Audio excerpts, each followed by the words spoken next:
Hello दोस्तों, welcome to study focus. Study focus में आपका स्वागत है। मैं देव आप सभी का आपके अपने परिवार स्टडी फोकस में अभिनंदन करता हूं।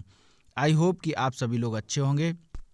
दोस्तों, आज हम आपके लिए लाए हैं 10 और 11 फरवरी का करंट अफेयर, जिसे आप लोग कहते हैं दैनिक समसामयिकी, जो सभी प्रतियोगी परीक्षाओं के लिए महत्वपूर्ण होगा। तो देर ना करते हुए बढ़ते हैं सेशन की तरफ। पहला क्वेश्चन है, हाल ही में कंचौथ पर्व कहाँ मनाया गया? अब ये कंचौथ पर्व क्या है? ये एक करवा चौथ की तरह पर्व मनाया जाता है, जो हमारा जम्मू कश्मीर में मनाया जाता है। तो ऑप्शन हमारा बी सही है। ठीक है, अब बात कर लेते हैं उत्तराखंड की। तो उत्तराखंड में हरेला त्योहार, हमने आपको बताया था कि हरेला त्योहार या हरेला पर्व कहाँ मनाया जाता? उत्तराखंड में।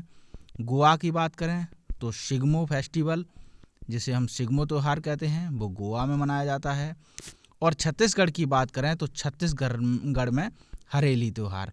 ठीक है, ये महत्वपूर्ण है, हरेली और हरेला। हरेला की बात करें तो उत्तराखंड और हरेली की बात करें तो छत्तीसगढ़। ठीक है, और गोवा में शिग्मो फेस्टिवल मनाया जाता है। अब देख लेते हैं जम्मू कश्मीर के बारे में। दर्रों की बात करें तो जोजिला दर्रा, बनिहाल दर्रा और बुर्जिल दर्रा, ये कहाँ पर? जम्मू कश्मीर में पाए जाते हैं। उत्सव की बात करें तो हैरत उत्सव भी जम्मू कश्मीर में मनाया जाता है। और पुष्कर महोत्सव, मैंने आपको पहले बताया था कि पुष्कर मेले की बात करें तो राजस्थान और पुष्कर महोत्सव की बात करें तो जम्मू कश्मीर। झील में देख लेते हैं बुलर झील, मानस झील, डल झील और शेषनाग झील। नेशनल पार्क में doctor Salim Ali national park, Dachigam national park, Hemis national park, Kishtwar national park, ये हमारे जम्मू कश्मीर में स्थित हैं। आगे बढ़ते हैं, अगला क्वेश्चन देखते हैं। हाल ही में कर्मचारी चयन आयोग SSC का अध्यक्ष किसे नियुक्त किया गया है? डॉक्टर S सोमनाथ, S किशोर, संजय मल्होत्रा, जगदीश कुमार। तो डॉक्टर S किशोर, हमने आपको बताया कि ये हैं इसरो के नए चेयरमैन। कौन से नंबर के? 10वें नंबर के इसरो के चेयरमैन। ठीक है, S किशोर हमारा ऑप्शन बी सही है, यानी SSC का नया अध्यक्ष S किशोर को चुना गया है। संजय मल्होत्रा की बात करें तो संजय मल्होत्रा वित्त मंत्रालय के वित्तीय सेवा विभाग के सचिव हैं। ठीक है, जगदीश कुमार हमने कल बताया था इससे पहले वाली वीडियो में कि जगदीश कुमार JLN यानी जवाहरलाल नेहरू विश्वविद्यालय के वाइस चांसलर कौन हैं? जगदीश कुमार। ठीक है, आगे बढ़ते हैं, अगला क्वेश्चन देख लेते हैं। अगला क्वेश्चन है, हाल ही में अफ्रीकी संघ शिखर सम्मेलन 2022 का मेजबान देश कौन बना? दक्षिण अफ्रीका, सेनेगल, इथोपिया, सोमाली। तो अफ्रीका संघ शिखर सम्मेलन 2022 ये 35वां शिखर सम्मेलन है। कौन सा? 35वां शिखर सम्मेलन।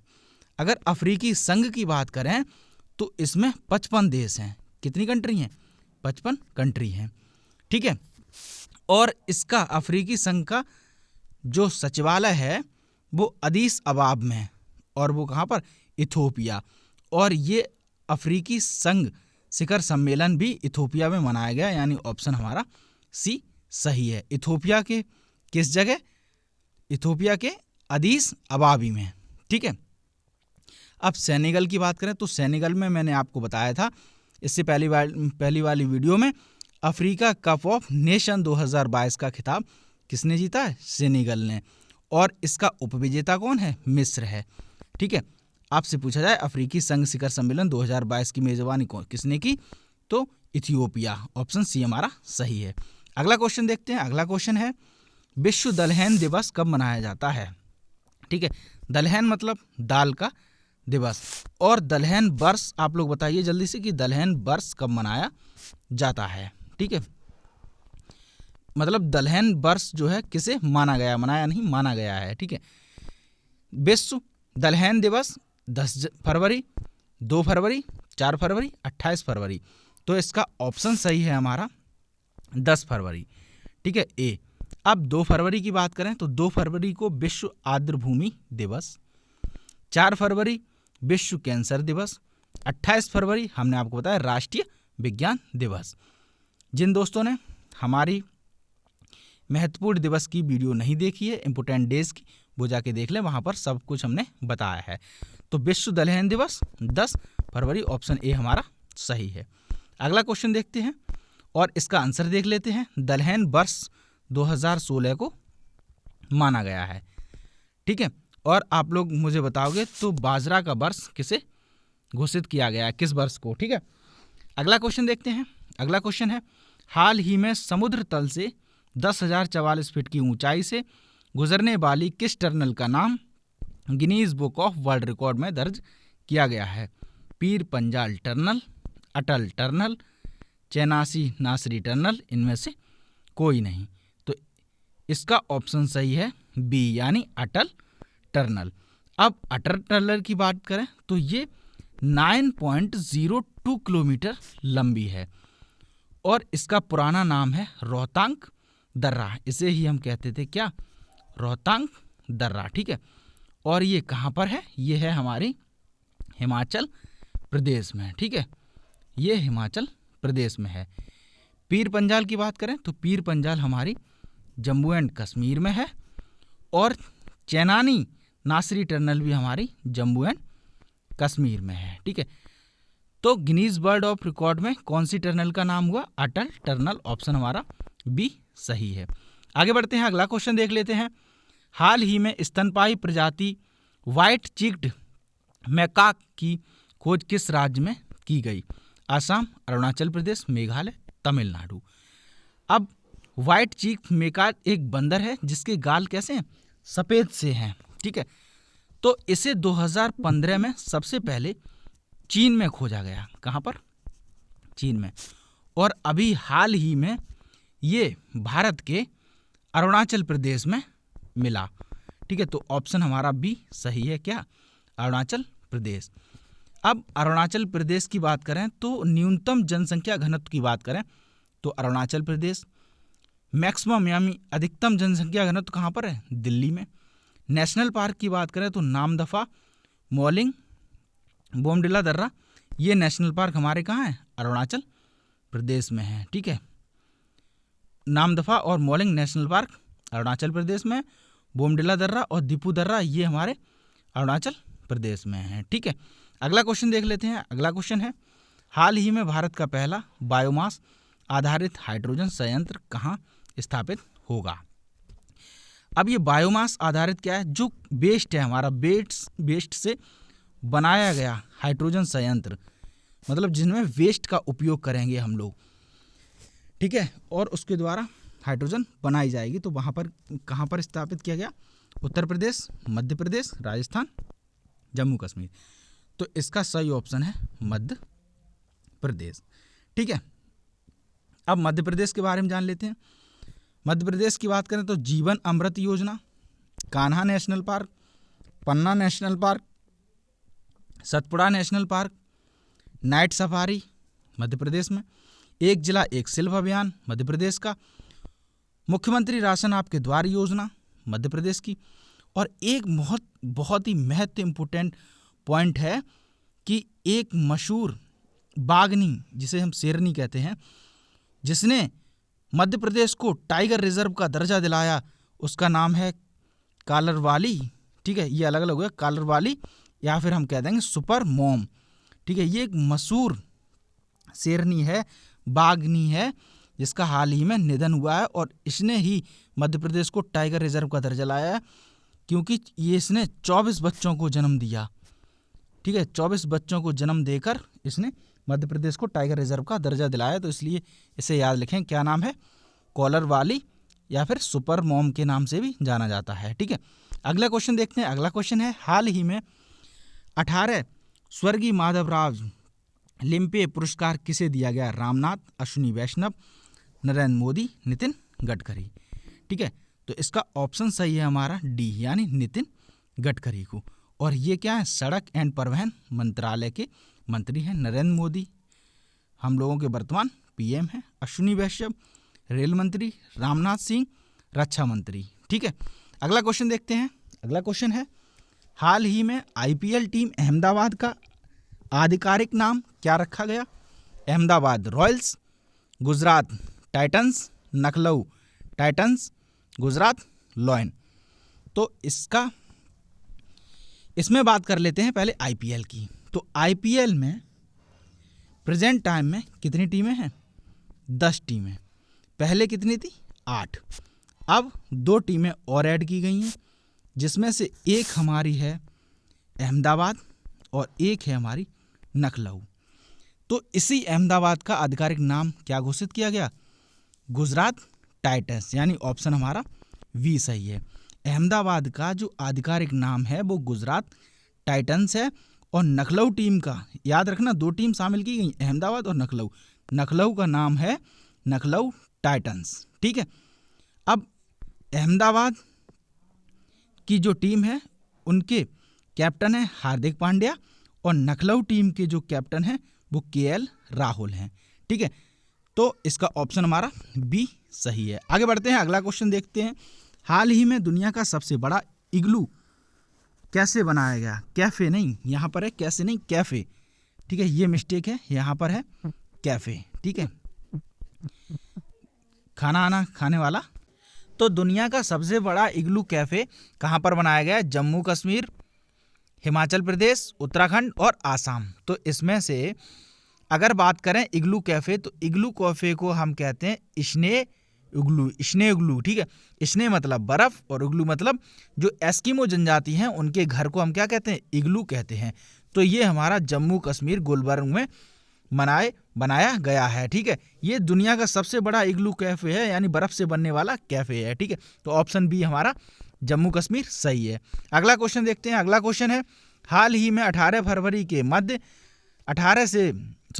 से 18 फरवरी के मध्य आरबीआई ने वित्तीय साक्षरता सप्ताह के रूप में मनाएगा। इस वर्ष इसकी थीम क्या है? ग्राहक संरक्षण, डिजिटल बैंकिंग, ग्राहक सेवा, गो डिजिटल, गो सिक्योर। ठीक है, तो इसकी थीम की बात करें तो ऑप्शन हमारा डी सही है, यानी गो डिजिटल, गो सिक्योर। ठीक, आगे बात कर लेते हैं आरबीआई की। तो आरबीआई की बात में देखेंगे हम, आरबीआई की स्थापना 1 अप्रैल 1935। ठीक है, एक्ट कौन सा था? अधिनियम 1934 के तहत। आयोग कौन सा था? यंग हिल्टन आयोग। राष्ट्रीयकरण नेशनलाइजेशन कब हुआ? 1 जनवरी 1949। और वर्तमान में गवर्नर कौन है? शक्तिकांत दास, वो भी कौन से नंबर के? 25वें नंबर के। ठीक है, आगे बढ़ते हैं, अगला क्वेश्चन देख लेते हैं। हाल ही में जारी सेल्सफोर्स द्वारा जारी वैश्विक डिजिटल कौशल सूचकांक 2022 सबसे अधिक तत्परता सूचकांक में शीर्ष देश कौन सा है? भारत, चीन, ब्राजील, अफ्रीका। आप लोग कमेंट में बताइए जल्दी से कौन सा आंसर होगा। तब तक हम लोग बात कर लेते हैं कि वैश्विक डिजिटल कौशल क्या है। अब वैश्विक डिजिटल कौशल की बात करें तो ये डिजिटल कौशल से संबंधित है, यानी जो डिजिटल के ज़माने में डिजिटल को सीखने के लिए तत्पर है वह कौन सा देता है? सर्वाधिक तत्पर कौन है सीखने के लिए? तो वो है हमारा भारत, ऑप्शन ए सही है। यानी भारत डिजिटल ज़माने के दौर में डिजिटल होने में बहुत ही तत्पर है, डिजिटल कौशल सीखने में बहुत ही तत्पर, ऑप्शन ए हमारा सही है।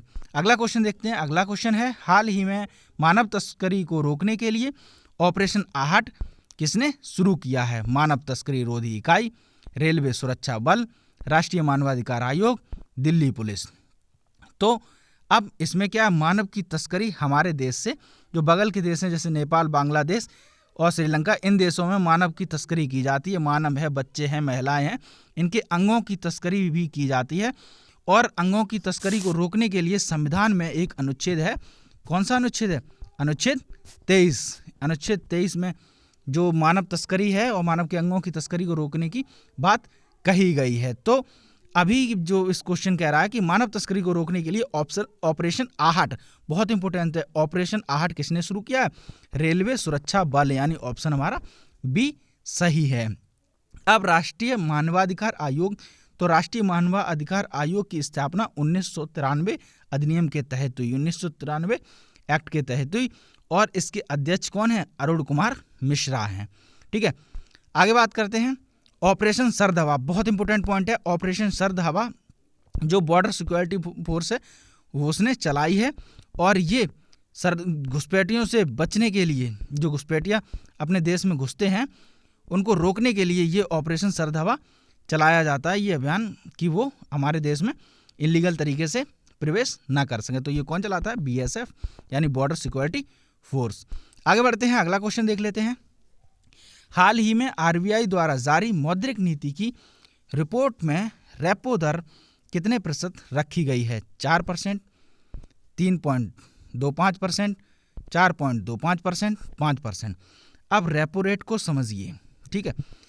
ये दो बैंक हैं, ये छोटी बैंक है और ये है हमारा RBI। अब RBI से पैसा लेता है ये बैंक। अब इस पैसे का जो ब्याज देगा वो कौन देगा? बैंक। कितने परसेंट? 4%। अब मान के चलिए इसके पास बहुत सारा पैसा हो गया और इसने RBI के पास जमा किया, तब अब ये कहेगा कि RBI ने मुझसे ब्याज लिया 4%, ठीक है, क्योंकि मैंने उससे पैसा लिया। इस बैंक ने RBI से पैसा लिया तो छोटी बैंक को RBI को ब्याज देना पड़ेगा, वो हमारा हुआ रेपो रेट, ठीक है। अब बैंक वालों के पास जो पैसा है वो RBI को जमा किया। अब बैंक वाले कहेंगे अच्छा इन्होंने मुझसे 4% का ब्याज लिया तो अब मैं इनसे 4% से ब्याज लूंगा। तो RBI जो इन्हें ब्याज देगी उस पैसे का वो होगा हमारा रिवर्स रेपो रेट। ध्यान रखिए, रेपो रेट और रिवर्स रेपो रेट में, ठीक है। रेपो रेट क्या है कि जो छोटे बैंक हैं वो RBI से पैसा लेते हैं, उसका ब्याज देते हैं, वो हमारा है रेपो रेट। अब रिवर्स रेपो रेट क्या है कि जो छोटी बैंक हैं वो RBI को पैसा देती हैं तो RBI उन्हें जो ब्याज देता है वो हमारा होता है रिवर्स रेपो रेट। यहाँ पूछा गया रेपो रेट की बात की गई तो रेपो रेट है हमारा 4%, ठीक है। और रिवर्स रेपो रेट हमेशा कम होता है क्योंकि RBI सबसे बड़ी बैंक है और वो उधार जो ब्याज है वो कम देती है। रिवर्स रेपो रेट की बात करें तो रिवर्स रेपो रेट है हमारा 3.25%, ठीक है। और बैंक रेट की बात करें तो बैंक रेट है हमारा 4.25%, ठीक है। मैं यहाँ पर ध्यान से लिख दे रहा हूँ, ठीक है, नोट कर लेना। ये तो हो गया ऑप्शन ए हमारा रेपो रेट की बात। अब 3.25 है हमारा रिवर्स रेपो रेट, ठीक है, नोट कर लें, रिवर्स रेपो रेट। अब 4.25 है हमारा बैंक रेट, ठीक है, बैंक रेट। तो इसका ऑप्शन ए हमारा सही है। अगला क्वेश्चन देखते हैं। अगला क्वेश्चन है, हाल ही में 14 फरवरी 2022 को भारतीय अंतरिक्ष अनुसंधान संगठन इसरो द्वारा वर्ष 2022 का पहला EOS-04 किस प्रक्षेपण यान से लॉन्च करेगा? PSLV-C11, PSLV-C52, PSLV-C51, PSLV-C37। तो इसका ऑप्शन सही है PSLV-C52 यानी ऑप्शन वी। अब ये EOS क्या है? एक अर्थ ऑब्जर्वेशन सैटेलाइट है जो हमारी पृथ्वी पर निगरानी रखेगी, ठीक है। अब PSLV-C11 कौन सा यान छोड़ा था? तो चंद्रयान फर्स्ट की बात करें तो चंद्रयान फर्स्ट हमारा PSLV-C11 द्वारा छोड़ा गया। और C51 की बात करें तो इससे अमेजोनिया सैटेलाइट जो ब्राजील का है उसे प्रक्षेपित किया गया, ठीक है। और PSLV-C37 की बात करें तो इसके द्वारा 104 उपग्रह हमारे इसरो ने प्रक्षेपित किए थे। ये विश्व रिकॉर्ड बनाया था उस टाइम, लेकिन अभी इस टाइम विश्व रिकॉर्ड टूट चुका है क्योंकि एलोन मस्क की SpaceX कंपनी ने इससे ज़्यादा 143 सैटेलाइट भेजकर हमारे इस वर्ल्ड रिकॉर्ड को तोड़ दिया है। तो इसका ऑप्शन हमारा बी सही है यानी PSLV-C52। अगला क्वेश्चन देखते हैं। तो यहाँ पर आज का सेशन हमारा समाप्त होता है। अगर साथियों सेशन अच्छा लगा हो तो प्लीज़ लाइक शेयर सब्सक्राइब जरूर करें और हमें सजेस्ट करें कि आपको इसमें क्या चाहिए, क्या कमी है और मुझे क्या सुधार करना चाहिए। तो मिलते हैं अगले वीडियो में। इससे पहले आप मेरी वीडियो को सब्सक्राइब करें, अगर पसंद आई हो तो लाइक करें और कमेंट करें और अपने दोस्तों को शेयर करें। मिलते हैं अगले वीडियो में, तब तक के लिए जय हिंद, जय भारत। पढ़ते रहिए।